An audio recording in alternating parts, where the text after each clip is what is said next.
নাকে লাগবে না। এখান থেকে জান্নাতে পৌঁছতে আরো 500 বছরের রাস্তা, এত দূরে থাকতেই জান্নাতের ঘ্রাণ আপনার নাকে এসে ধাক্কা দিবে। তারপর ওই নারীরা জান্নাতে ঢুকতে পারবে না। টাইট ফিটিং জামা আছে না নাই?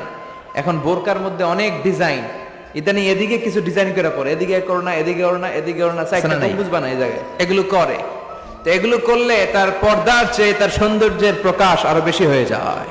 এরপরে বিশ্বনবী নিষেধ করেছেন, ঝাঁঝালো পারফিউম দিয়ে বেরোতে নিষেধ করেছেন। আমার বোনেরা, নিজেদেরকে ক্লিন রাখবেন, পরিচ্ছন্ন